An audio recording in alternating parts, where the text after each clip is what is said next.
This morning, do you track your kids, whether it's through an app or a GPS device or something simple like an Apple AirTag? Originally, when I set out to do this story, I was against keeping tabs on your kids, but then I talked to a lot of you parents watching this morning, and I may have changed my tune on this, and you might too.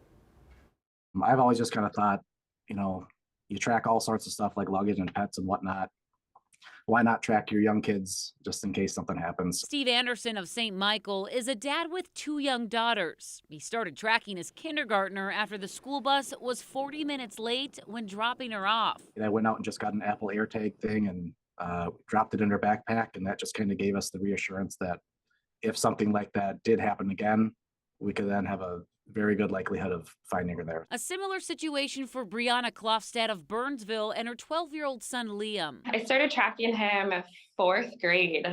He was marked absent from school one day when he was not actually absent, and he walks to school. So panic kind of set in when I wasn't sure where he was. It turns out it was a misunderstanding with the school, but nonetheless, like many parents, Brianna needed that peace of mind.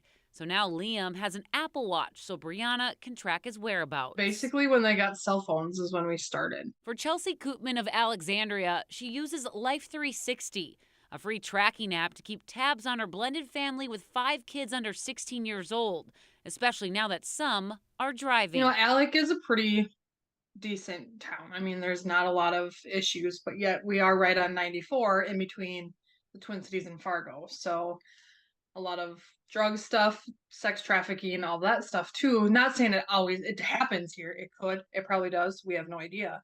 But that's in our mind another security blanket for that too, that we have some way to watch them in case. The common theme among the parents I spoke with, they just want to know that their kids are safe, which makes sense.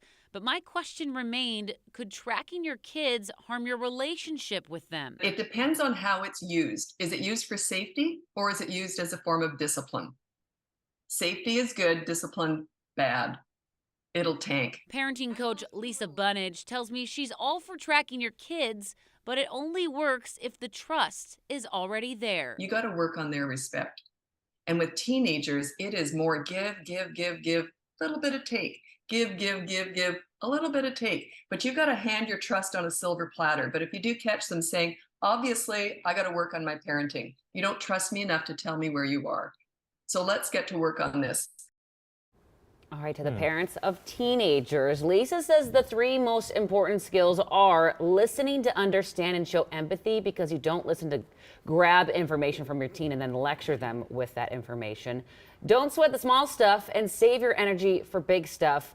And number 3, negotiate everything. Say, I want to track you. What do you want from return from me? It's about mutual respect. And that is where trust is built. And that's where I kind of changed my tune on it.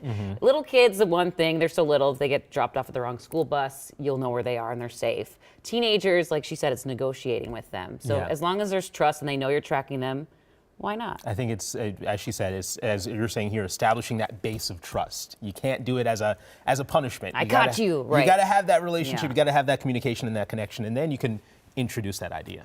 It's definitely a talker for sure. I'd love to hear your thoughts. Find me on social media because I was getting a lot of different takes. Oh, I but bet. thanks to the parents and the Sunrisers that chimed in. Awesome story. All right, let's get out to